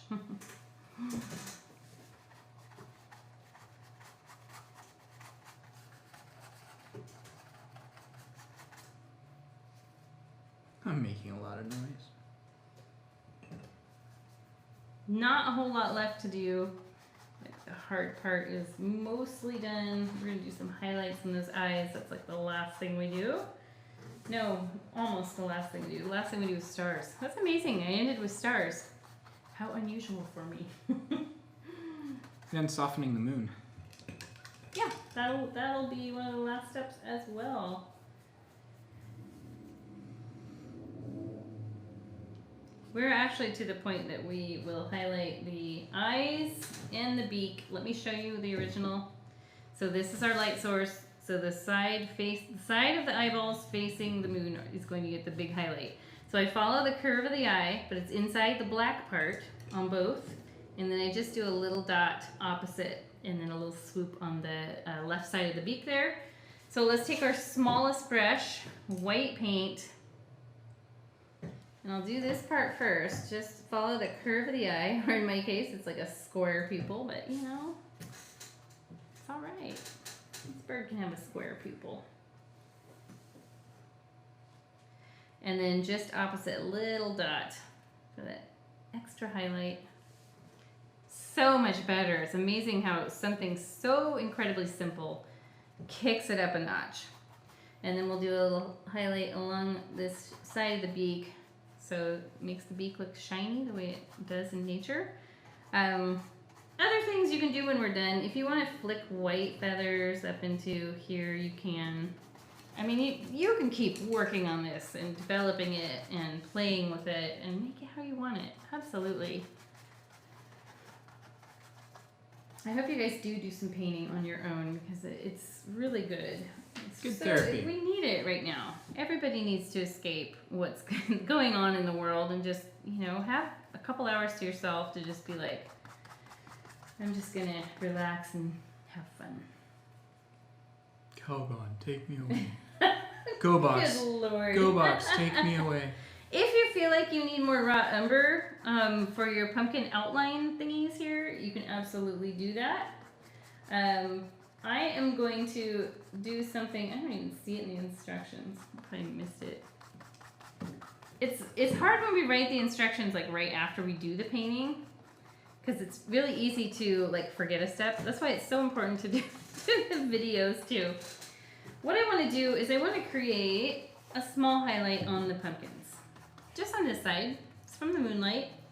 And that's just the yellow and white. You don't need much paint at all. Use your medium brush. And we'll mix those up. Mix it Probably up. about equal parts. And I'm just gonna, maybe a little more yellow actually. Yellow than white. It's funny you're talking about the instructions. Just a minute. Think of this Got like it. the moon. The moon is shining down and highlighting this part here. Okay, go ahead, Paul. I feel like so many of the times that when I'm developing a painting, the way the process it goes through while we're developing and taking pictures isn't remotely the way I would go about getting to the finished product again. Yeah, it's hard because you're in a creative zone when you're making the painting, and so to go back and be like, oh, I did this here and that here. That's why, we get it. We get most of everything on there, the important stuff. But there are sometimes that definitely watching the video, you get so much more. Well, and a lot of times, like I know the one that I just the one for October. Well, maybe that's not a good example. But sometimes we change things in the process of developing it. Yeah. And so when we're taking the pictures and everything, it's... That's why you have to paint multiple copies. Yeah. But we never do. Shh. One time and we're done. And it's just... I've done it a couple times. I've done multiple copies, but it's like, I don't know. I kind of like the idea of just freestyling it. It's just the way that I think my art style is. Like, I would love teaching a class on the stage where nobody knows what we're painting. I've done that before. And we're just like, this is what you're going to find. We're going to do a beach scene today. They don't know what it's going to look like in the end. Because I think a lot of times comparing to the original painting makes people get really weirded out. It's a detriment. So going in and not knowing what the final product is going to look like. A lot of people won't do it just because I have to see what I'm signing up for. But I love teaching that. I used to teach all my kids' classes that way until I started having more kids. And then the moms were like, we want to know what we're painting. So, okay. We feel like we need more control. We want a helicopter a Wait, little more. did I say that? I said that out loud, didn't I? We need to stop that. No, we've had really nice In fact, kids one of and your parents. I miss having kids classes. one of your original kids students ended up being our kids teacher. Absolutely, Sophie. Yeah, shout out to Sophie. She started when she was 8, and now she's like 16 and was teaching the kids classes up until COVID hit. Oh, I got a leg cramp coming up. Oh, Okay. sorry, I kicked the camera. I'm just, what are you doing? It's okay. All right, so all we have left, moon and stars. Very simple. We can do this. Let's take our medium brush, and I'm just going to start loosely brushing some white paint on the moon, leaving some areas of the yellowish gold background showing through, and let your paint naturally dry up off the brush. So then what this is doing is it's creating the suggestion of craters on the moon. Here's the original, so you can see what it looks like. I've got lots of the golden yellow poking through.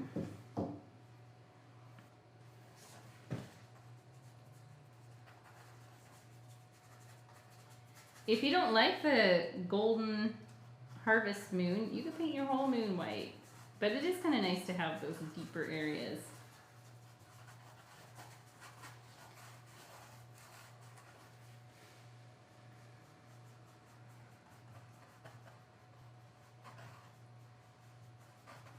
You know, they always used to say that the moon looked like green cheese. Yeah. What kind of green cheese are they talking about? I don't know. I wouldn't eat it. Like, I mean, I might. I eat blue cheese. You know, I didn't know until this year's birthday that they had all those names for the different moons. Like, I knew there was blue moon and blood moon or whatever, those different ones. But, like, on my birthday this year, it was like, what was it? It was like a super snow moon or something. And I thought, that's super cool. Remember we got up and went down to Yahat's Oh, that's right. beach early, and it was some important full moon. We woke up. It was a super Oh my gosh. super moon, because then they had the super king tide or whatever, queen tide. Yeah. I can't remember what it was. Cool as long as you're not down on the sand. It was too cold because remember it was icy. Super cold. So I'm letting my brush run out of paint as I work this last little bit of white in here. So now I have just a hazy layer of paint. See that on my brush? There's no globs or texture of paint. It's just hazy. Because we are going to do a hazy thing here. Going to go along the edge of the moon. And because we have such a dark canvas underneath, it shows up really well. And I've got some areas where I didn't do so great with the keeping it nice and straight. So I would take a little heavier white paint and go along the edge just to sort of haze out the edge even more. So then nobody's going to look at it and go, your moon isn't a perfect circle. And be like, no, there was fog. There was fog that day. Makes it look more fall-like and spooky.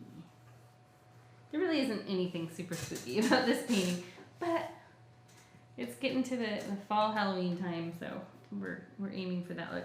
And then the last thing I did was to add the stars, and those are done the way we always do them, with the handle end of the littlest brush. And you guys know from my paintings, I load them up with stars all the time, but this time I went easy on it. I wasn't sure I was going to add stars, and I asked the opinion of some of my other artists in the studio, and they all thought stars would be good. You're right, my background did end up being a little darker. You blew it! I did blow it. It's just more blue. It's weird because I thought I had quite a bit of blue in this mix that I made today. But you can see how, remember I said about adding the light purple around the moon? You can see it's gone now. So I felt like when I wrote those instructions, well, that's probably not noticeable enough that I need to even put it in there. Paint your favorite constellation. I'm just painting little groupings of stars. That keeps me from painting a pattern of every star is half an inch apart. Because we like to do that. Our brains want to make patterns. We don't like random. I try to like random. But there, that is all. That's the whole finished painting. And feel free to play around with it, add more detail. If you're wide awake, had some caffeine, and you want to paint some more, keep working away at it. The worst case, you just paint right back over what you did and start back with the instructions to get it back the way that you had it. Like you could put a little golden glow up in here to match the moonlight. I could definitely have a brighter highlight along the back of the owl. I do love this area here where it's all highlighted. On our next painting that we're doing next month, I have that. And then I actually added I'm going to see what it looks like here.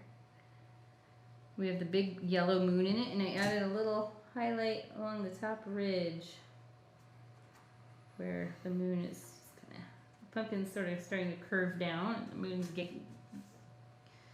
moonlight is grabbing right there. Hi, done. But yes, when you are finally done, make sure and sign your painting. Any color you want. I always forget to sign the original that I do. I do too. And then, again, I say this every class, we are open to suggestions. If you guys have something you think we should paint for the holidays coming up. I've had a couple of requests for ornaments. Yeah.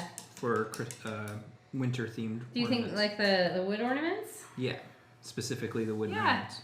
They are really fun, and most of you guys have the Posca markers, so save them, because I think we will do some holiday ornaments for maybe November.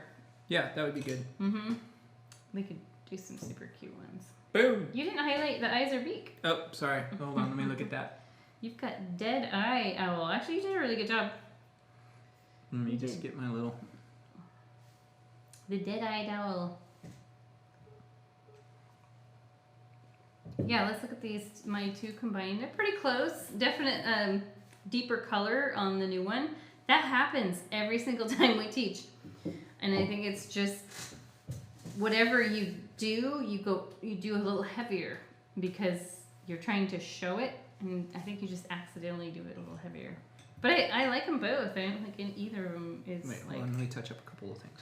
wrong Then I'll or let you show better it. than the other. You guys have that template now. You can paint these owls all over the place. Paint a mural on your wall with the owl. I would love to see that. I did that in our Tigered studio. I did several owls in the bathroom because I was waiting for some construction to be done and I was just bored, so I painted an owl mural. Let's have a look at Paul's. Bring it on over. File this one up here. I feel pretty good about it. Yeah, that turned out really nice. Really nice because for you, animals' faces are, that's... I've done the paint your pet challenge. classes though. You have, yeah. I mean, as far as teaching them. It's not like you can't paint them. It's No. just not what you usually do. I managed to get my sky a little bit lighter. I didn't get that. I like that. It looks like the moon is like casting these glowy rays out. Look, I did more detail than you did. That's unusual. That is unusual. Like, look at the moon, the craters. And the chest of your bird is real shaggy. It's got his Yeah. winter coat. Yep. All right, you can bring us back. Let's go. Our tired faces. Wait. Whoop.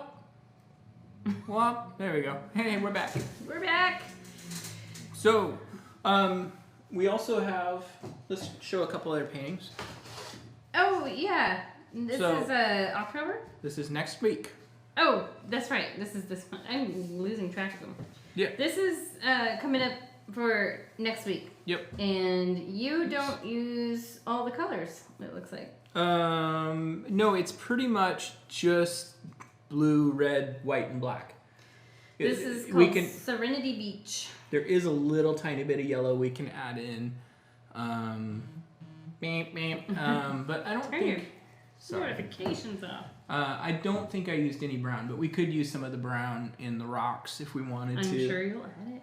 And then Instruction. Jenny's got her. Oh yeah, we have a kids crate for those who don't know, and we do 2 kids projects a month. This is an umbrella octopus, and for those of you who've tuned in for the last videos, I have recently gotten obsessed with Animal Crossing, and this is definitely inspired by Animal Crossing. Yep. And I thought it turned out really cute. I like it. It is cute.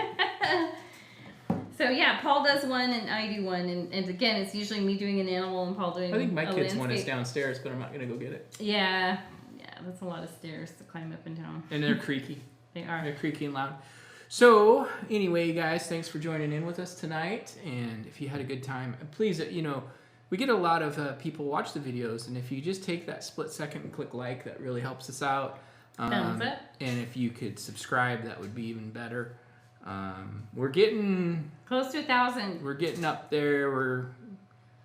It took a long time to hit 500, and then it just seems like it's just building fast. And it's amazing to me because I feel like, oh, we're doing pretty good. And then I look at some of these other YouTubers, and they've got like 12 million followers. And I'm like, oh, we've got a long ways to We're go. proud of ourselves though for 700 and some odd. Yeah, but we're not playing video games, so Maybe we should start doing that. I can play Animal Crossing. you can play Animal Crossing. We can totally set you up. You can have a little blue screen with your face and or a little green screen. We're gonna paint Marshall now. Yeah, oh. See, now that's good. I like this little octopus. It's also, what was the one in Finding Nemo? Oh, Pearl. Yeah, she's Pearl. an umbrella octopus. Yeah. And they're kind of fun. They have these little flaps that a lot of people look at them and think, oh, they're ears, but they're actually their fins. Oh. How they swim around. Cool. So if you're just stumbling across us, we are Go Box Art Crate. Started from Vinego Artist Bar in Portland, Oregon. Yep. We ship a monthly crate out, which you can buy single kits if you just want to try it out, or you can get a 3-month subscription or an unlimited subscription, which you can cancel anytime. There's no drama there. And we send you the products, the art supplies to do the painting along with us, and then you can tune in and paint with us. So we did just re-add the 3-month Mm-hmm. subscription, and it is the same price per month as the month-to-month. Okay. But the reason we did that is we thought that's a great gift. Holiday gift. Great yeah. holiday gift to give. The other thing too, you can get just a single paint kit. Like let's say you've got a niece or nephew or some little kiddo who you think would love to paint this. You can buy the single kit. Yeah. It comes with the paint and they watch the video just like you did. Yep. So all of the videos that we do for It comes the with instruction, the canvas. they're then available. But definitely the least expensive route is to subscribe. Yeah. Or to order the subscription box, I should say. Yeah. Thanks for the support. Next week. We'll see you next week, and we'll be painting Serenity Beach. Serenity Beach.